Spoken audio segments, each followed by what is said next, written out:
What if the story of human history isn't a straight line? We're all taught about this slow, steady climb from caves to cities, but what if that's not the whole story? We're about to dig into evidence from myths, from geology, and from archaeology that suggest our past is way more complex and maybe a lot more cyclical than any of us ever imagined. This sentence right here really gets to the heart of what we're talking about. The past does not feel empty, it feels edited. Think about that for a second. What if the story of humanity isn't just one continuous book? What if there are entire chapters, maybe even whole volumes that are missing? Civilizations that rose, fell, and were almost completely wiped out, leaving behind just these faint whispers that we've always dismissed as myths. So in this first part, we're exploring the theory that our civilization isn't the first, not by a long shot. Instead, it might just be the latest in a long, long line of societies. The whole idea is that when you put different fields of study, like say climate science and mythology, right next to each other, a really strange pattern starts to emerge. A pattern of catastrophic destruction and what you could call societal resets. Right. So the standard model we all learn is linear. It's a straight line, from so-called primitive beginnings right up to our modern world. But the theory of cyclical history suggests our past looks a lot more like a series of waves. It argues that incredibly advanced societies might have existed long before us, only to be knocked back down by global cataclysms, forcing the few survivors to basically start all over again from scratch. This is a really good way to see the two ideas side by side. Over on the left, that's the familiar story of uninterrupted progress, where we stand at the very top of the pyramid. But on the right, you get a much more complex picture, a recurring cycle where civilizations rise and are then reset by forces totally beyond their control. And this isn't just an idea pulled out of thin air. It's a pattern that seems to show up when you look at the evidence across really long timelines. Now here's where it gets really interesting. When researchers look for these patterns, one of the major reset points seems to cluster right around 6,000 years ago. Now that time frame lines up with the dawn of many of the civilizations we think of as ancient, like Sumer and Egypt, but it also lines up with a period of massive regional flooding that's been documented all across Mesopotamia.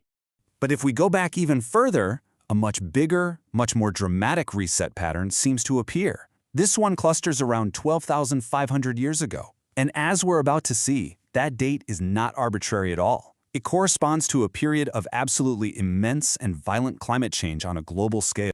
So, these aren't just random numbers. These time frames line up with major global events, and they're echoed in our oldest cultural memories. Now we're going to connect those ancient stories to some hard science. The story of Noah's flood from the Bible is probably the most famous cataclysm story in the Western world. But it doesn't exist in a vacuum. Archaeologists digging in ancient Mesopotamian cities, places like Ur, Kish, and Shuruppak, have found actual physical evidence of massive, city-destroying floods. While experts might debate the scale, the core truth is still there. The flood story didn't come from nothing. It's a memory of real environmental disasters. That older, more dramatic date also has its legendary counterpart. The story of Atlantis, right? A powerful civilization destroyed in a single day and lost to the sea. It was dismissed as pure fiction for centuries, but it aligns almost uncomfortably well with a huge, scientifically documented climate event that we now call the Younger Dryas. This timeline really shows you the scale of the catastrophe. The Younger Dryas wasn't just some minor cold snap. It was a period of violent global disruption. You can see the key events right here.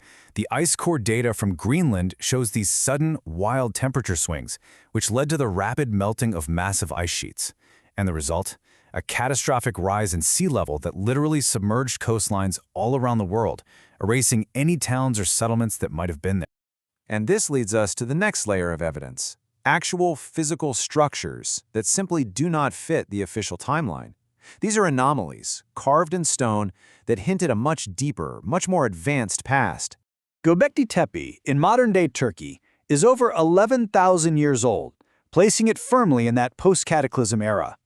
Yet it shows incredible planning and astronomical awareness, and it was built by people we were always told were just simple hunter-gatherers.